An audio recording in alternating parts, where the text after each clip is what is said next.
Okay, so again, let us start our devotion. We are now in Daniel chapter 9. At ang title po ng pag-aaralan natin ay The Power of Intercession and Repentance. Okay? The Power of Intercession and Repentance. Okay, so paki-live comment. Daniel chapter 9, The Power of Intercession and Repentance. Yan. Thank you so much po sa lahat naman naglo-live comment para sa bawat isa. Intercession. So, tingnan muna natin ano ang ibig sabihin ng intercession. It means stepping in on behalf of someone else, especially through prayer. Ibig sabihin, nananalangin ka para sa kapakanan ng iba, hindi para sa sarili mo. You are standing between the gap. Ikaw yung nandun sa gitna at parang dinadala mo yung panalangin ng iba sa ating Panginoon.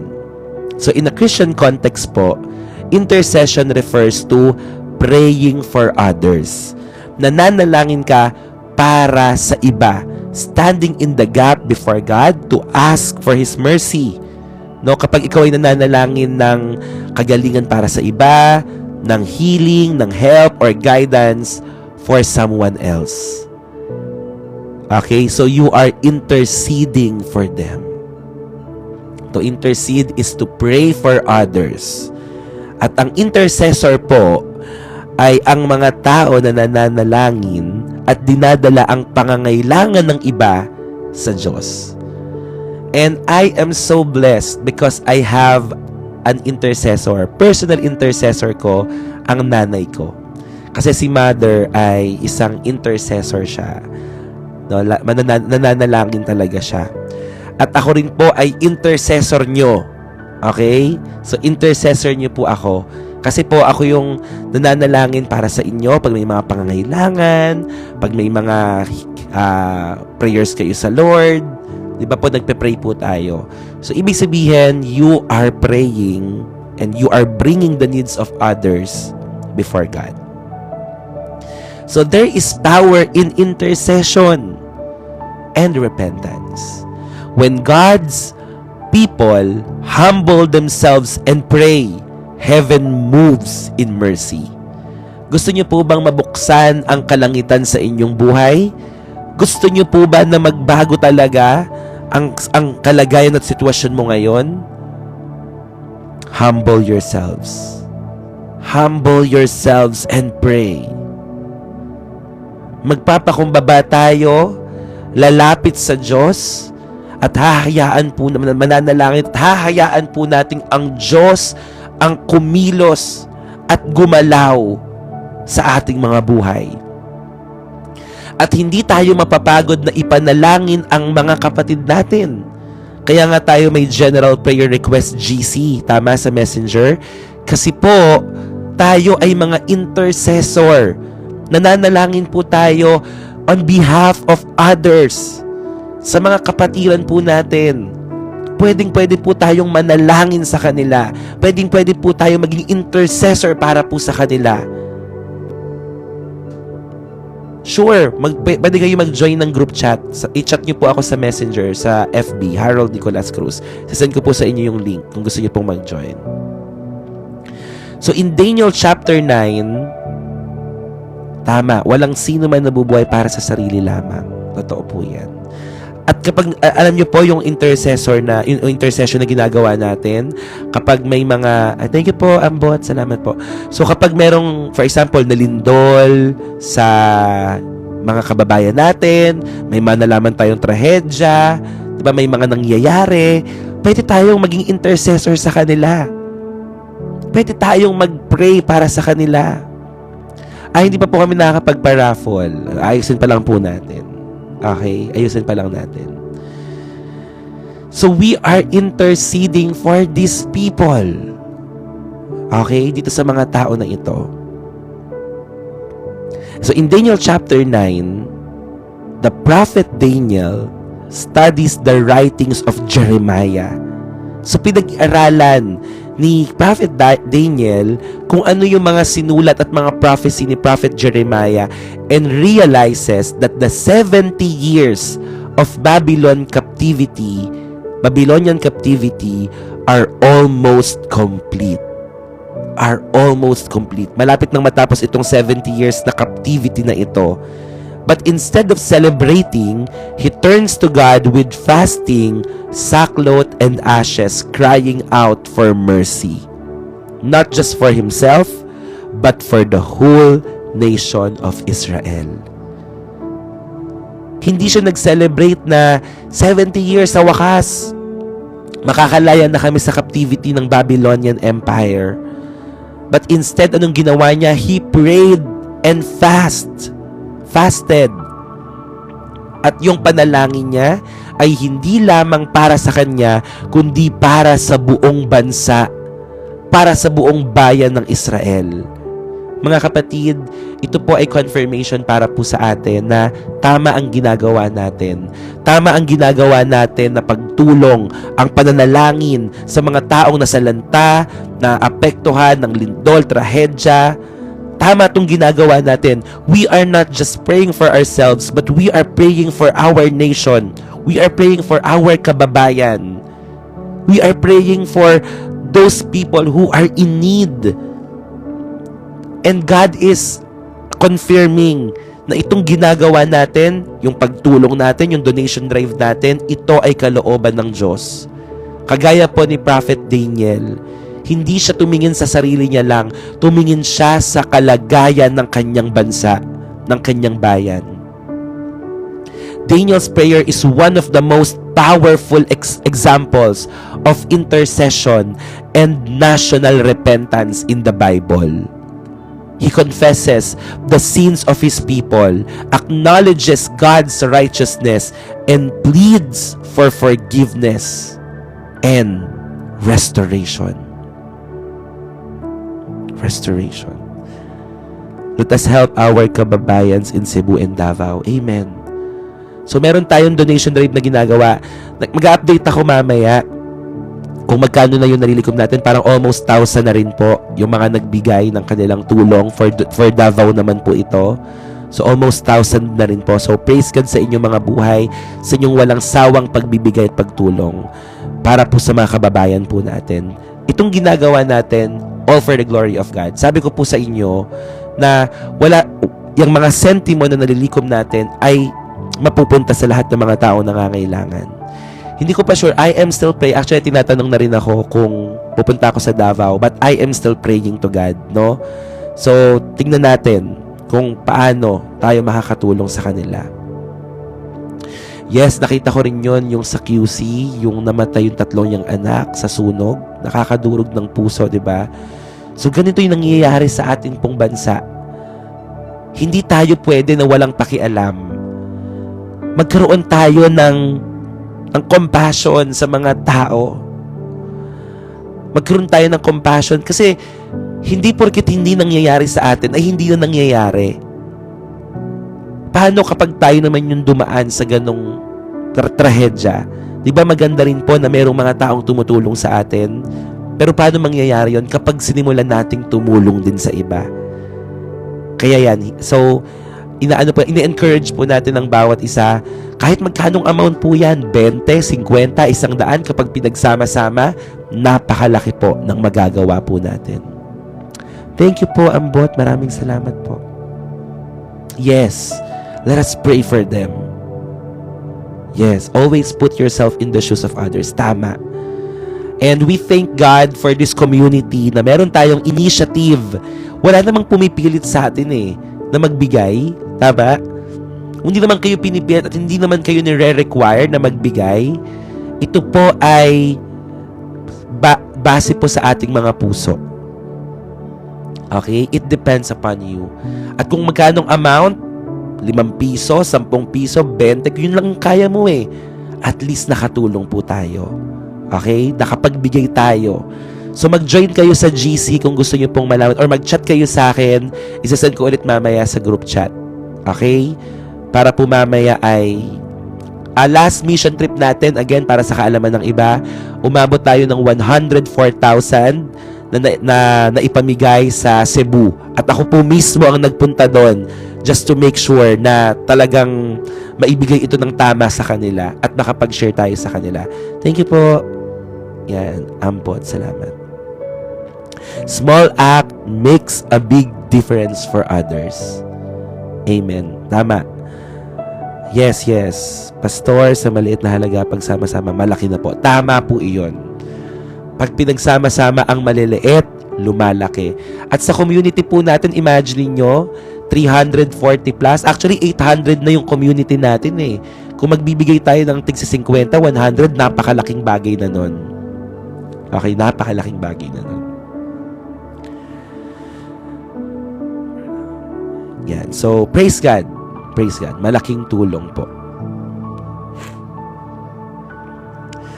Okay, so, ayan, nagkaroon po ng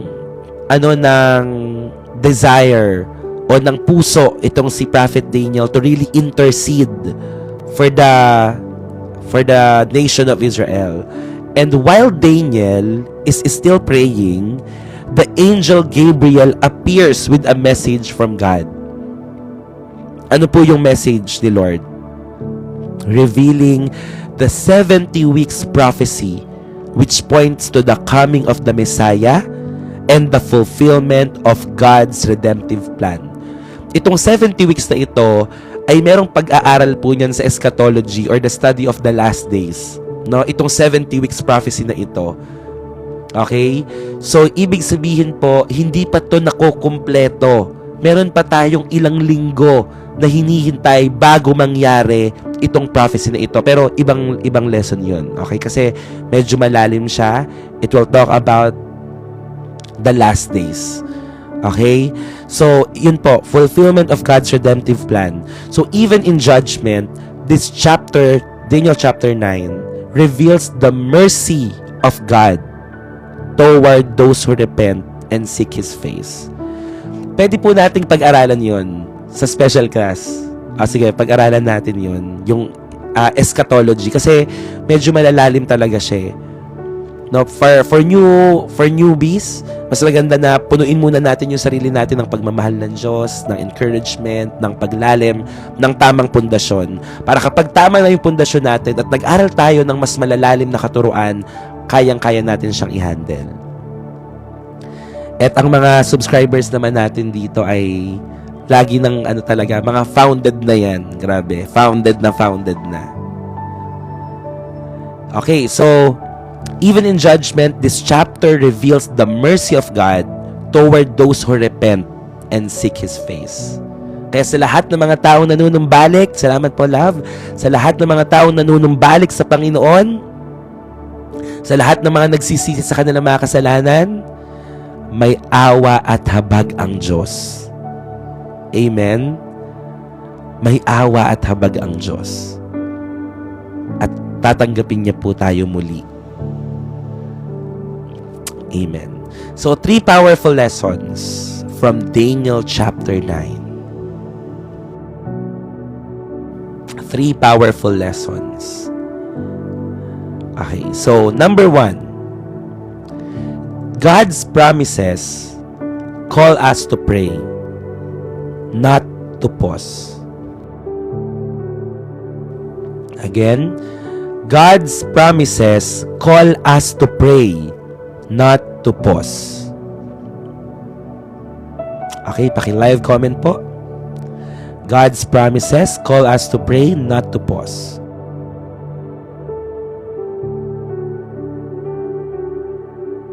Amen. Yan. God's promises call us to pray, not to pause. Sabi sa Daniel chapter 9 verse 2. Daniel chapter 9 verse 2. I, Daniel, understood from the scriptures according to the word of the Lord given to prophet Jeremiah that the desolation of Jerusalem would last 70 years. Naunawaan ni Daniel ang scripture, ang salita ng Diyos, according to the word of the Lord given kay Prophet Jeremiah. Daniel chapter 9 verse 2. Naunawaan niya. And this word of the Lord calls him to pray. When Daniel discovered God's promise of restoration, he didn't sit back. He fell to his knees. He fell to his knees. Mga kapatid, kagaya po natin dito, na for the longest time in our lives, wala tayong relationship kay Lord. Maaaring ang ilan sa atin na padaan lang itong live na ito, dumaan sa inyong mga FYP, and you don't even know anong pinag-aaralan dito, anong sinasabi dito, anong meron dito. But now that you know that this live stream is all about the Word of God, it's all about the love of God, na gusto ng Panginoon manumbalik ka sa Kanya, na gusto ng Panginoon maramdaman mo ang pagmamahal niya. Ito po ang nangyari kay Prophet Daniel. Nakita niya ang scripture, naunawaan niya, nakita niya yung promise ng restoration ni Lord. He didn't sit back. He fell to his knees. What are you doing? Anong ginagawa mo?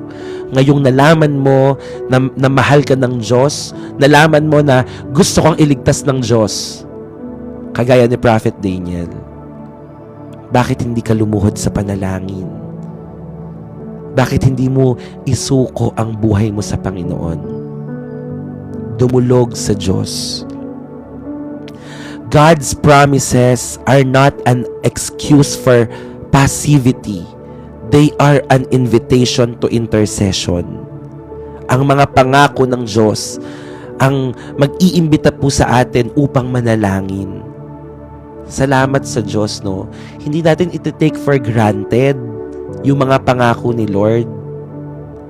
Hindi natin ito babaliwalain, mga kapatid. Ngayong nalalaman na natin ang promise ng Lord, na mahal tayo ni Lord, na may maganda siyang plano sa atin, na gusto niya magkaroon tayo ng kaligtasan, anong ginagawa natin? Hindi po ba dapat tayo ay mas nananalangin? Fides querens intellectum, faith in search of understanding. Magkakaroon ka lang ng pananampalataya kung nauunawaan mo. In the same way, kung nauunawaan mong mahal ka ni Lord, di ba dapat mas lumalapit ka sa Kanya? Mas lumalapit ka, mas nananalangin ka. Amen? Mas nagpapalalim ka sa Diyos. Kasi alam mo na yung salita niya eh. Kasi alam mo na meron siyang magandang plano sa buhay mo. Hindi mo nasasayangin yung buhay mo na yan. Meron ka ng purpose.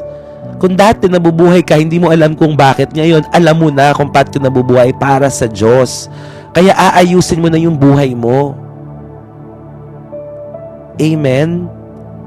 God wants us to partner with Him in prayer for His will to be done on earth. Kailangan ng Diyos ng mga intercessors. At ikaw, kapatid, ikaw na nandito ngayon, gusto kang gamitin ng Lord to become His intercessor. Amen? When you read God's promises, pag nagbabasa ka ng salita ng Diyos, kapag nakikinig ka ngayon ng salita ng Diyos about healing, restoration, or breakthrough, huwag ka lang basta maniwala.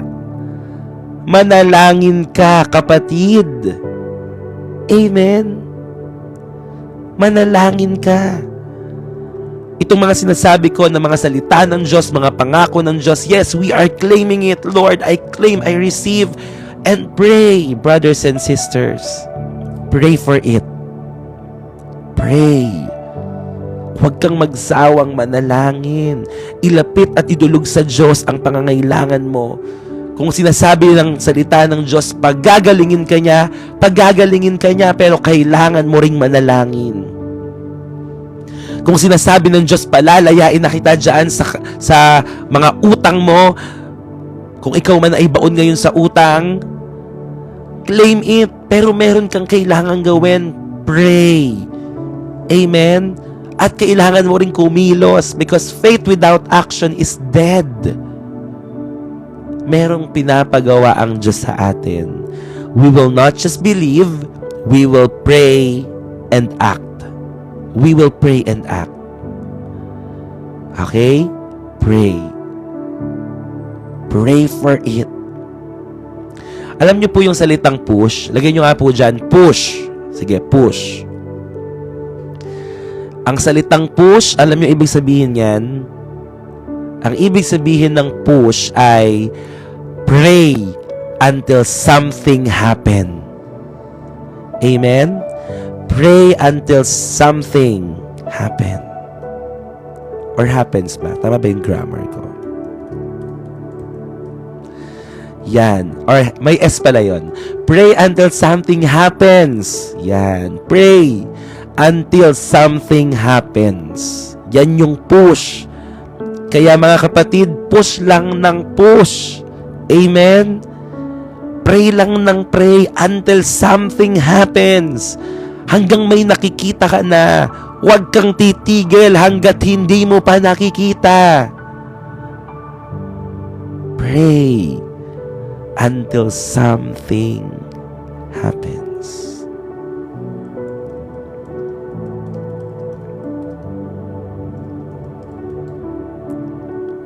Amen.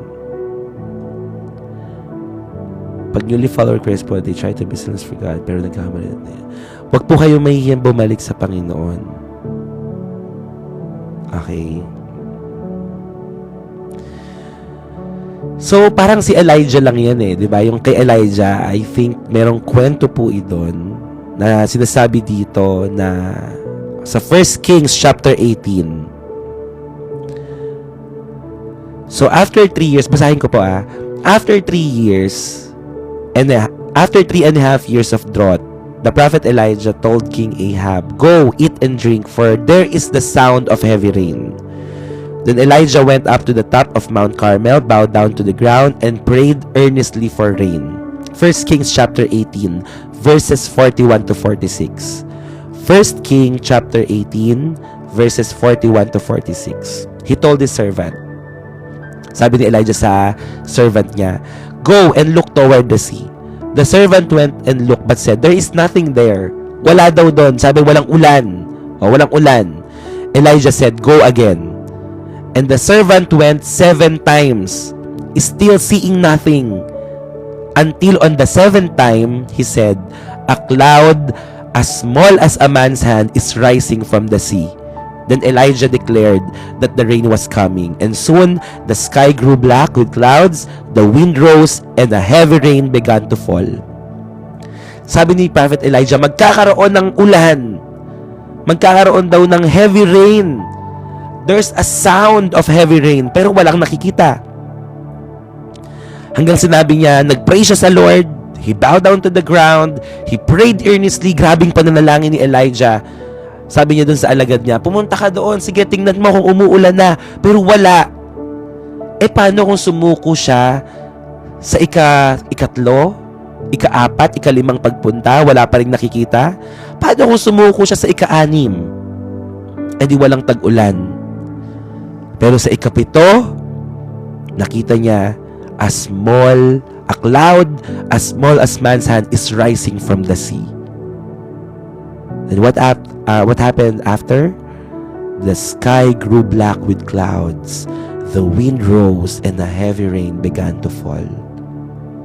Huwag kang sumuko. Huwag mong sukuan sa panalangin, kapatid. Malay mo yung susunod na prayer mo, yan na ang susunod niyan, kasagutan na. Ang susunod na mangyayari na, tutuparin na ng Diyos ang hinihiling mo sa Kanya. Don't stop. 2nd time, 3rd time, 4th time, 5th time, tuloy ka lang sa pananalangin. Malay mo yung susunod na breakthrough mo is just a prayer away. Baka isang panalangin mo na lang ay magbubukas na ng kalangitan at bubuhos na yung sound of heavy rain.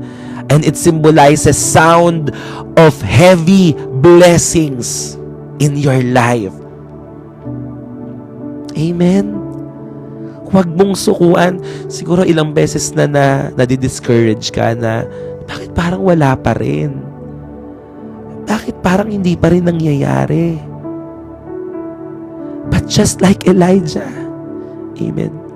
Ay, ako din po grabe, ang lakas ng presence ni Lord. Just like Elijah, hindi siya huminto. Sa una, 2, 3 beses, medyo madi-discourage ka na dyan Sa mga nag-exam ng civil service, may mga hindi nakapasa. Ilang beses ka nang nag-take. Ilang beses ka nang nag-take ng board exam, ng civil service exam, ng visa, wala pa rin nangyayari. Sumuko ka na? Pagod ka na? Praise God, finally discharged na po kami. Amen. Inayawan mo na ba? Paano kung dun sa susunod na panalangin at pananampalataya mo, doon na gawin ng Diyos? Malapit ka na. Pastor, I failed my US visa for 4 times. I almost gave up. But God didn't. He answered my prayers po. Look at that. Paano kung sumuko si Ate Jen sa 3 beses niya? Di hindi na nangyari yung 4 times. Yung 4th. Walang susuko. Ang susunod na panalangin mo ang magbubukas ng pintuan ng pagpapala. Ang susunod na panalangin mo ang magbubukas ng kalangitan upang bumuhos ang ulan ng pagpapala, himala, breakthrough, and favor in your life. In Jesus' name. Can I just pray, Lord? In the name of Jesus, marami po ditong nanonood na may mga hinihintay po sila. May mga hinihintay sila na kasagutan. Maaaring ito po, Panginoon, ay usapin legal, sa korte, sa kagalingan nila, sa sakit at karamdaman, Panginoon, sa approval nila, sa resulta ng exam, ng laboratory. Ang dami, naghihintay ng miracle baby. And Lord, thank you for teaching us and reminding us today, Lord, to persevere, Lord, in our faith and prayer. Hindi po kami susuko, Panginoon. Ilalaban po namin sa panalangin. We will pray until something happens, Lord, in Jesus' name. We will push, Lord. Push. Pray until something happens. Hanggat hindi namin nakikita yung maliit na ulap na kasinlaki lang ng kamay, Panginoon. Hallelujah, hindi kami titigil. Makikita namin yung maliit na iyon at unti-unti yung maliit na iyon ay lalaki at lalaki at lalaki pa at ibubuhos mo na ang iyong pagpapala sa aming mga buhay sa pangalan ni Jesus. Sa pangalan ni Jesus. Thank you, Jesus. Salamat. Wala pong sayang na panalangin, walang sayang na paghihintay, walang sayang na pag-iyak at pagluha. Lahat po ng ito balang araw, makikita namin ang katapatan mo. Sasagutin mo ang panalangin namin. Even right now, naririnig namin ang tunog, the sound of heavy rain, of blessings. We hear the sound. In our spirit, Lord, alam namin mangyayari kung ano ang pinananampalatayaan namin. In Jesus' name, amen and amen. Praise God. God is good. Amen.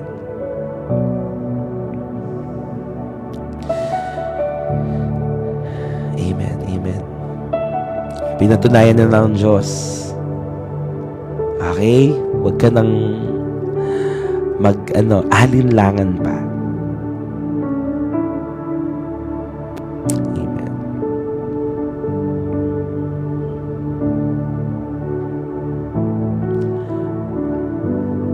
God's promises are fulfilled not by those who wait in silence, but by those who cry out in faith.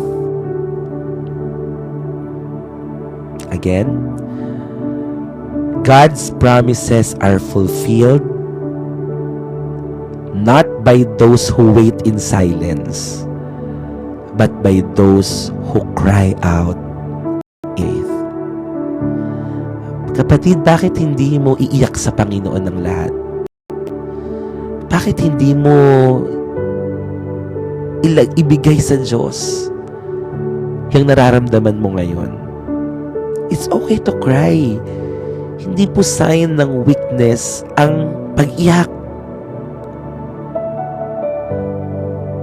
Those who cry out in faith, yung nagmamakaawa ka, Lord,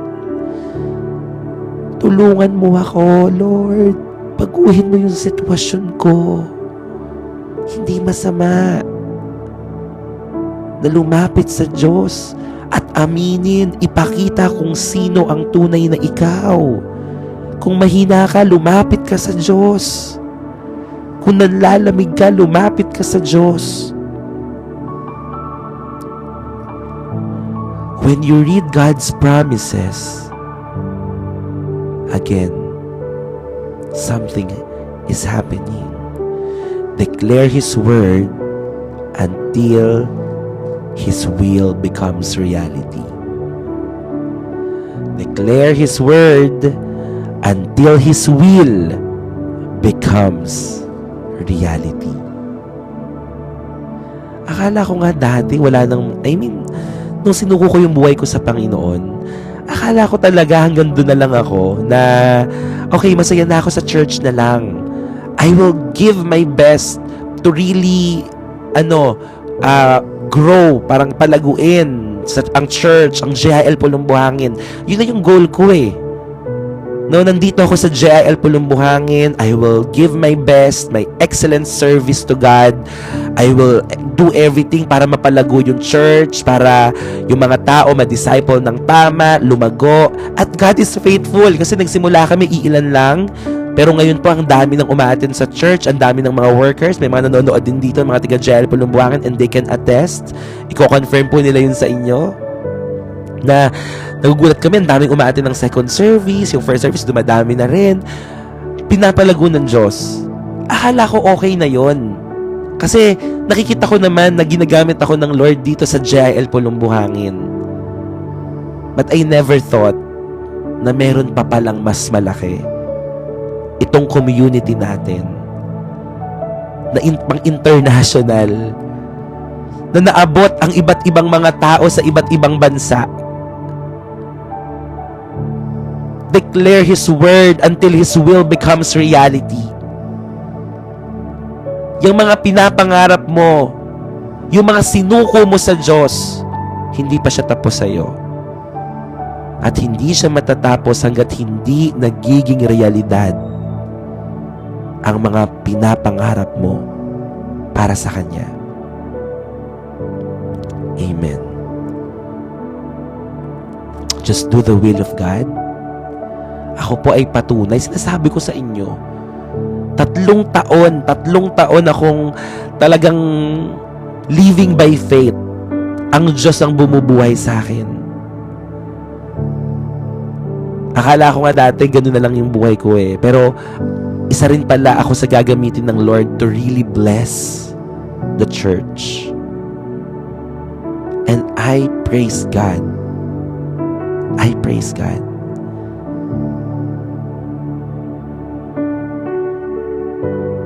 Declare His word until His will becomes reality. Hindi pa siya tapos sa'yo. Okay? Hindi pa siya tapos sa'yo. Malaki pa ang gagawin niya sa buhay mo.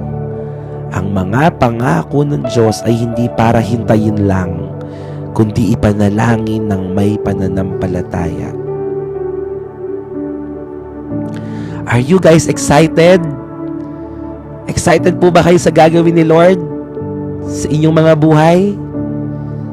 Sa ating church? Sa ating ministry? Sa community na ito? Are we all excited how the Lord will turn everything for His own good, para sa glory niya, dahil mabuti ang Diyos, dahil tapat siya, for our own good as well?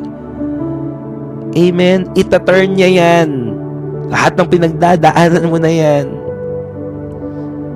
Hindi ka palaging hindi ka palaging umiiyak. Hindi palaging mabigat lagi yung kalooban mo. Hindi ka palaging talunan. Amen. Hindi palagi.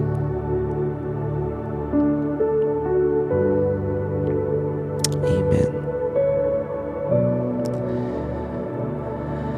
God is good. Praise the Lord. Number 1 pa lang yan. Pero parang pwede na yan, no? Number 1 pa lang. Busog na tayo. Introduction at point 1. Amen.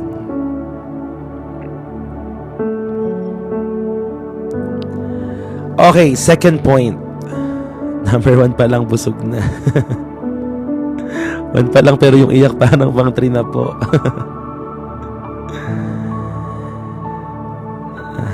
Parang grounding session. Sa susunod, iiyak ako, hindi na dahil talo ako, dahil binigyan niya ako ng panalo at pagbabago. Amen, Bert. God bless you, Ate Jen and Ate MMM. God bless you.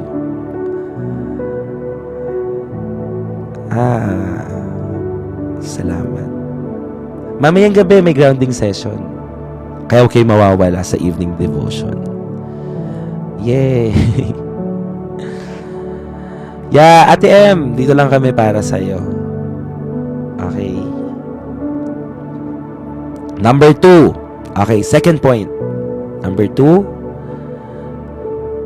True repentance opens the door to restoration. Pastor, excuse me po muna, atin po ako tonight. May appointment po ako ng 7 p.m. Okay po, Ate Jen. God bless you. Ingat po kayo. And praying for God's favor. Praying po doon sa nag-tour kanina, nahipuin po sila ni Lord. And if they are the best client, patient, then according to your faith, let it be done, Ate Jen. You are highly favored by God. And forever blessed. Amen. Okay, ingat po kayo. Yes. God bless you. Ingat po, ingat. Parang ayoko nang mag-SM. Ito na lang kaya ako. Para mamimiss ko agad kayo pag umalis ako eh. Malaking blessing. Amen. Sabi ng SM, we've got it all for you. Pero hindi naman, isa wala naman silang salvation, di ba? Wala silang salvation. Okay, so dito na lang daw. Dahil kailangan natin yun. Siyempre, kailangan nating di ba? Dito na lang daw tayo maghapon. Okay, number 2. True repentance opens the door to restoration. True repentance opens the door to restoration. Okay. Sa BDO, we find ways. Hindi rin totoo yun kasi Jesus is the way, the truth, and the life, di ba?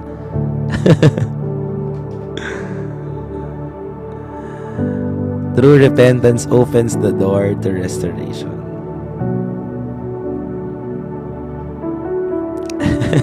Tama. Nandito pa rin po ako. Nawawala po ba ako? Hello? Sound check 2. True as in totoo. T-R-U-E, mga kapatid. T-R-U-E, true repentance. As in totoong repentance. True repentance opens the door to restoration. Uy, God bless sa anak mo, Miss Leo. Pero mas maganda, baguhin mo na yung pangalan mo, ate, ha? Baguhin mo yung username mo dito sa TikTok. God bless you. Pagalingin po siya ni Lord. Amen. God heals her or him. True repentance opens the door to restoration. Gusto mo ba talagang mga kapatid, gusto mo ba talagang gumaling, makalaya? Okay, gusto mo ba talaga na mabago yung buhay mo? Repentance. Ang repentance ay ang pagbabalik loob sa Diyos. Hindi lamang ito basta paghingi ng tawad, pero ito ay pagtalikod sa mga bagay na ginagawa mo. Yeah, God bless po, Sandra Yuang. Amen. For Jesus po. Always for the love of God. So kung gusto mo talaga, alam ko lahat tayo nagfe-fail. Okay? We are not perfect. Okay? 180, yes! 180 degree. Yun po, as in, ang repentance po ay iba sa, ano nga yung isa? Remorse. Yeah, remorse. Yung remorse kasi, ang ibig sabihin ng remorse ay humingi ka ng tawad, umiyak ka, pero ganun pa rin yung ginagawa mo. Ang repentance ay totally tumalikod ka na. Pero hindi ibig sabihin hindi mo na siya magagawa. May mga pagkakataong mahuhulog ka pa rin, magkakasala ka pa rin, pero balik ka agad sa Lord. Ang kaibahan natin, mga kapatid, kapag ikaw ay nahulog sa kasalanan, hindi ka magsuswimming doon. Kapag nahulog ka sa kasalanan, tayo mga anak ng Diyos, tumatayo ka agad. Okay? Nagpapatuloy ka agad, humihingi ka agad ng tawad sa Diyos, at magpapatuloy ka. Kasi alam mo, talo ka kapag ang ginawa mo, nag-swimming ka sa kasalanan. Bumagsak ka, in-enjoy mo pa yung kasalanan. Kagaya ng mga tao na, ay, tsaka na ako magsisisi. Tsaka na ako magsisisi. Eh, paano kapag biglang dumating ang death sa buhay natin? Paano kapag nawala tayo ng biglaan? Anong mangyayari sa atin? So yes, there's conviction, mga kapatid. So, I pray, ang bawat isa po sa atin na nandito, magkaroon tayo ng true repentance. Kasi kapag ginawa natin yung true repentance na yan, ito ang magbubukas ng restoration sa atin, ng door of restoration. Door to restoration. Pathway for forgiveness and peace. Amen. Okay? So kung gusto mong ma-restore, kung gusto mo na magkaayos ulit ang mga broken relationships na meron ka, hingi tayo ng tawad sa Diyos. Sabi sa Daniel chapter 9 verse 5. Daniel chapter 9 verse 5. We have sinned and done wrong. We have been wicked and have rebelled. We have turned away from your commands and laws. We have sinned and done wrong. Daniel didn't make excuses. Hindi siya nag-reason. He took responsibility. Alam niyang siya ay nagkamali. Alam nila na ang nation of Israel ay tumalikod at nagrebelde sa Diyos. He confessed not only his sins but the sins of his people.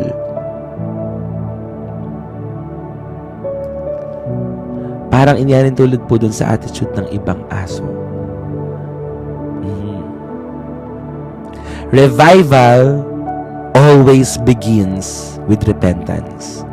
If you want restoration, if you want revival in your life, repent. Magsisi sa mga kasalanan. When we humble ourselves before God, acknowledging our failures, His mercy begins to flow again. Just acknowledge yung mga pagkakamali, yung mga pagkabigo natin. Wala namang masamang umamin. Wala naman pong masama kung sasabihin mo ang totoo sa harapan ng Diyos. Repentance is not about feeling guilty. It's about coming home. Repentance is not about feeling guilty. It's about coming home. Ang pagbabalik loob mo sa Diyos. That is repentance. And you will not allow yourself to hurt the heart of God. You will not allow yourself to sin over and over and over again. Dahil alam mo, masasaktan ang puso ng Diyos. That is repentance. It's about coming home in the presence of God. So be honest. Be honest with God. Confess where you have fallen short. Magsisi tayo. I-confess natin yung mga kamalian natin. And let His mercy restore you. Forgiveness is not earned. It is received through humility. Ulitin ko yon. Forgiveness is not earned. It is received through humility. Hindi mo kailangang gumawa ng kung ano-ano para lang po mapatawad ka ng Diyos. Hindi po. Wala namang nire-require si Lord eh. Ang kailangan mo lang gawin, magpakumbaba ka. Humble yourself before the Lord. Humingi ka ng tawad. Aminin mo ang mga pagkakamali mo. Forgiveness is not earned. Earned. E-A-R-N-E-D. It is received through humility. Yun lang. Magpapakumbaba ka lang. Huwag ka nang maglaban. Huwag mo nang patunayan yung sarili mo. Lumapit ka sa Diyos. Yes, yan. Yung sinabi ni Elle. Forgiveness is not earned. It is received through humility. Ang tunay na pagsisisi, mga kapatid, ay ang pagbabalik sa Diyos ng may kababaang loob. Humble yourself before the Lord and He will lift you up. Amen. Sino po dito ang magbabalik loob na sa Diyos? Sino po dito yung magpapakumbaba at aaminin niya na Lord, mali ako. Hindi na po ako maglalaban. Lalapit na po ako sa inyo. Ito na po, Lord. Magsisisi na po ako. Amen. Mababalik yun na sila like Carmela. Malapit na po tayo matapos.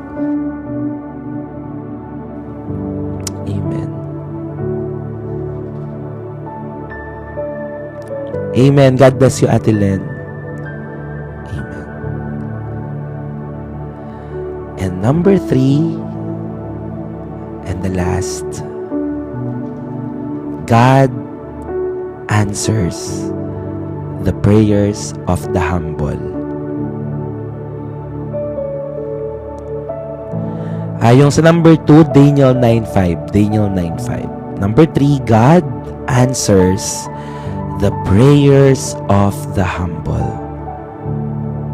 God answers the prayers of the humble.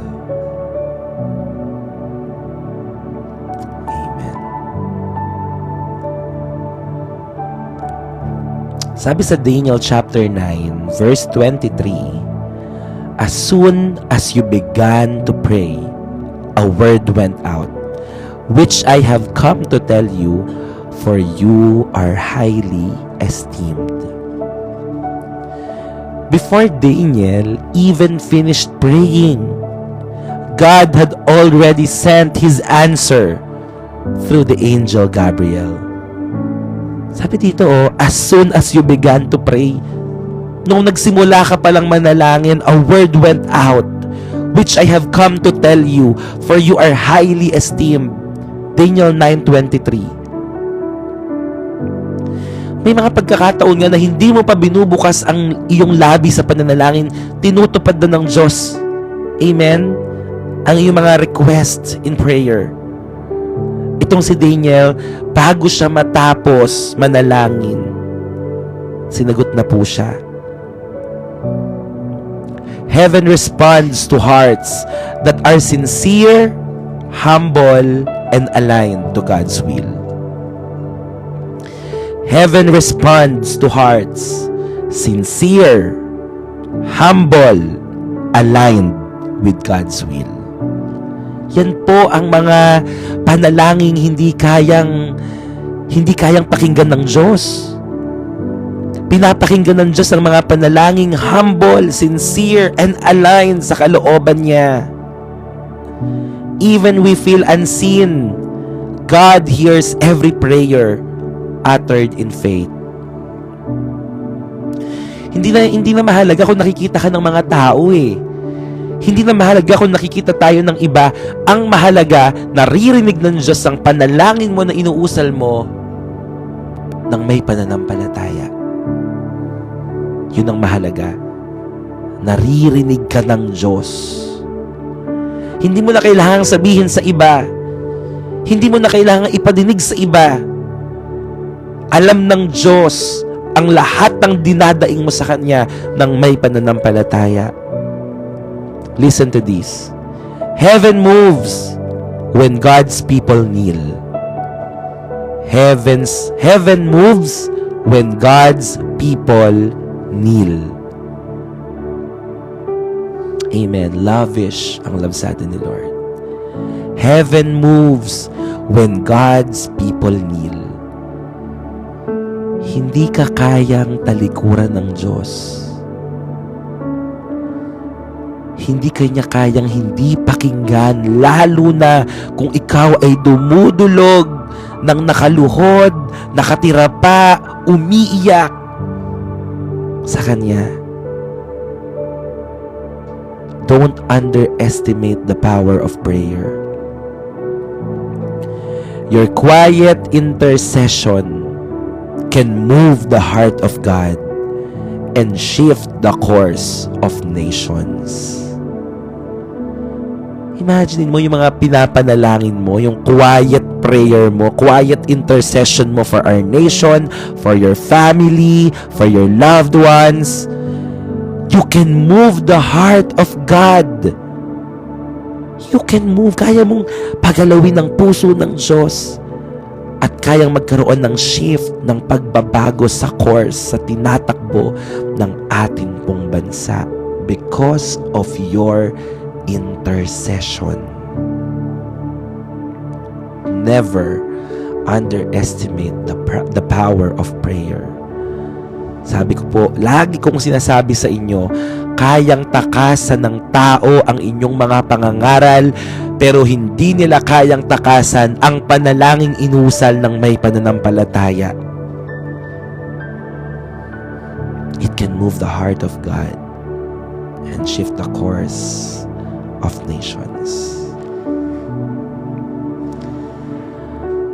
Sa ating community, are you willing to become an intercessor of Jesus? Or intercessor for others? Intercessor that will represent Jesus. Willing po ba kayo na maging intercessor? Amen. So, simula sa araw na ito, tayo na yung luluhod para sa iba. Tayo ay dudulog para sa pangangailangan ng iba. Para sa ating pamilya, sa ating kaibigan, sa ating bansa. Ang panalangin natin ay hindi na self-centered na, Lord, pagpalain mo ako, Lord, ako. Hindi na ganoon ang prayer natin. Ang prayer natin ay may pakialam na sa kung ano ang nangyayari sa mga taong nakapaligid sa atin. Amen? Kami na, tayo na, hindi ako, tayo, kami. Tayo. Hindi ka na puro sa sarili mo lang. Pagpalain mo ako, kailangan ko ng ganito, etc. No. Tayo ngayon ay mga intercessors na. And we will pray in behalf of others' needs. Amen po ba? Ikaw na ang magiging intercessor ng pamilya mo. Ikaw na ang magiging intercessor ng mga kaibigan mo. Ikaw na ang magiging intercessor ng mga mahal mo sa buhay. Amen. Hindi na tayo nabubuhay para sa sarili lang natin. Purihin ng Diyos. Bago pa man tayo matapos sa ating panalangin, alam na ng Diyos ang laman ng ating mga puso. Siguro after po nito, i-apply agad natin. Right after ng devotion natin ngayong umaga, apply agad natin. Ipagpe-pray nyo ngayon ang inyong mga mahal sa buhay. Especially yung mga tao na gusto nyong makakilala sa Lord. Okay? So we will pray for them. We will pray for these people. Okay? And for our last powerful truth. Hello, Jaden, you're here. Jaden, hello. Last powerful truth. When God's people pray with repentance, mercy flows, and destinies are restored. When God's people pray with repentance, mercy flows, and destinies are restored. Ate Jess, panoorin niyo po sa ano ito? YouTube. Ay, YT, sorry. Parang may mga lumilipad na something dito. Yeah, God bless you, matcha latte sa iyong exam, NAPOLCOM, on October 19. God bless you. When God's people pray with repentance, mercy flows, and destinies are restored. Salamat sa napakagandang katuruan na narinig natin ngayong araw po na ito. Amen po ba? Are we all blessed? Blessed po ba tayo na nandito tayo sa community natin? Na ang daming tinuturo ni Lord araw-araw. Grabe, super blessed. At alam nyo, kahit ako na nagtuturo sa inyo, kinikilabutan din ako talaga. No?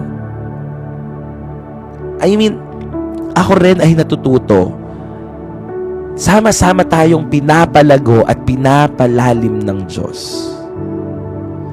Ang hirap I pray, sabi, maging million ang views niya, Pastor. A blessing to everyone. Thank you po, Nay Carmela. I love you po with the love of the Lord. Yan, mga taga-Jael, pulong buhangin po yan sa church. Amen. So, thank you, Lord, for all the things, the revelation, wisdom, knowledge, and understanding na binibigay niya sa atin. Na-blessed ako today. Amen, Ate Inday. Pastor, araw-araw marami kaming natututunan. Amen. Pinapalago tayo ng Diyos. Kasi gusto niya balang araw tayo naman ang gagawa nito. Ang magbabahagi ng salita ng Diyos. So ilan na tayo mga kapatid? 31.5. Amen. 31.5. So yung raffle natin mga kapatid, siguro mag-pray muna tayo bago tayo sa mga announcements. I am from JIL Pulong Buhangin po, Santa Maria, Bulacan. Okay, before our announcement, let us pray to God. Hallelujah. Thank you, Jesus. Thank you, Holy Spirit. Heavenly Father, thank you po sa pagpapaalala po sa amin through the life of Daniel that you hear the cries of a repentant heart. Naririnig mo po ang panalangin, ang pagdulog ng bawat puso na nagpapakumbaba, humihingi ng tawad sa iyo. Turuan mo po kami, Lord, to come before you not with pride, but with humility and faith, O God. Pananampalataya at kapakumbaba ang loob. Panginoon, patawarin mo po kami sa lahat ng aming mga kasalanan for the times that we have disobeyed you, or we have forgotten you, Lord, or doubted you. Patawarin mo po kami. Sa mga panahon na naging pabaya po kami, please, Lord, cleanse our hearts and heal our land. We also stand, Lord, as your intercessor. We stand in the gap for our families. Pwede po ba sa oras na ito ay banggitin nyo po, sa oras na to, banggitin nyo po ang bawat pamilya nyo, every family members, just utter them in prayer. Remember them. Yes, Lord.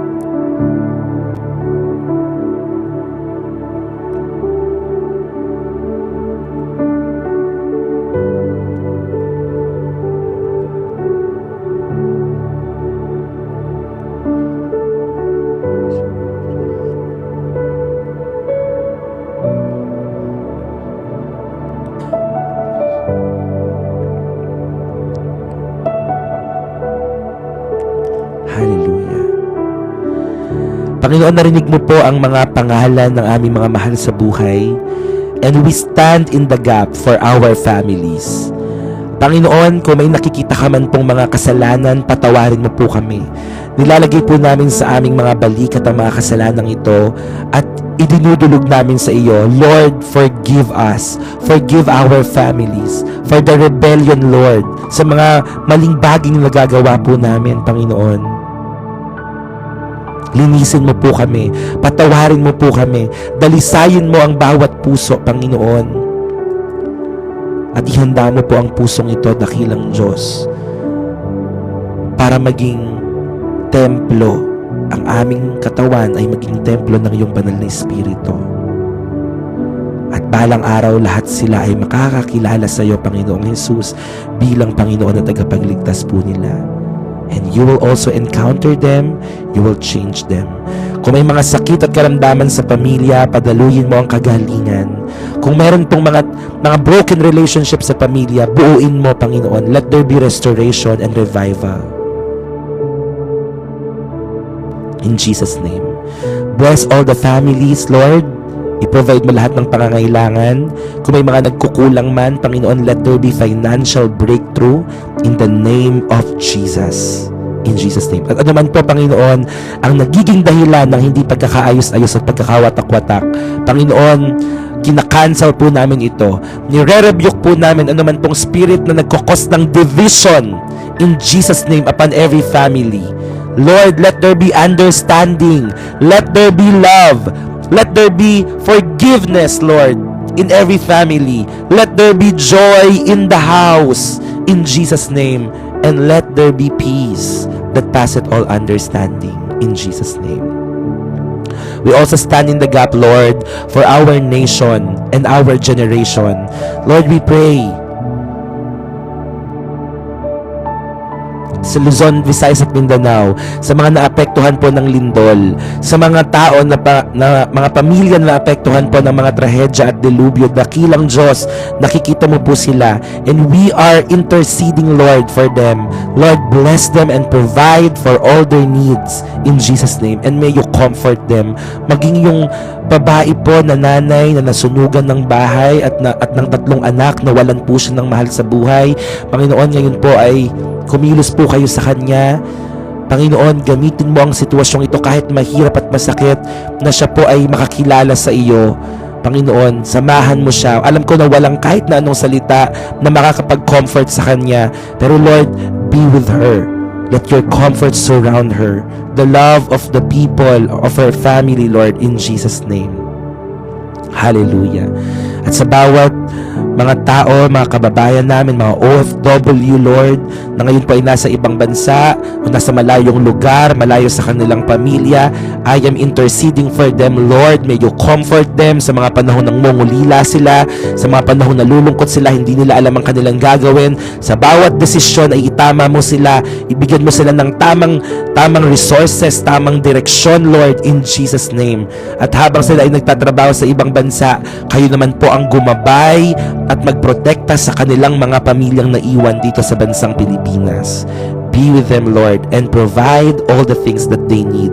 At sa bawat isa po sa amin na may mga pangangailangan, kayo na po ang bahalang kumatag po sa amin. Pagpalain mo ang mga negosyo, ang mga trabaho ng bawat isa. In Jesus' name, be with them, Lord. In Jesus' name, in Jesus' name. Maraming salamat po, for you are our Jehovah Jireh, the God who provides. Jehovah Rapha, the God who heals. We thank you, Lord, for the victory ngayong araw po na ito.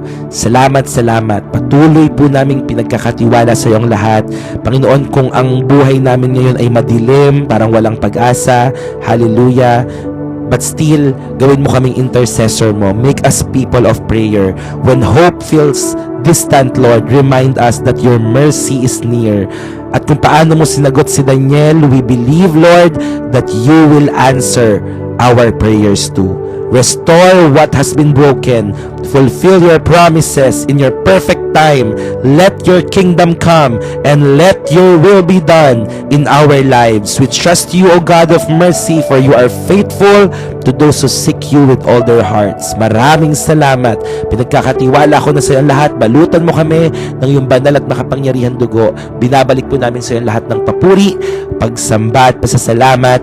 This all we ask in prayer, and all the people of God will shout Amen and amen.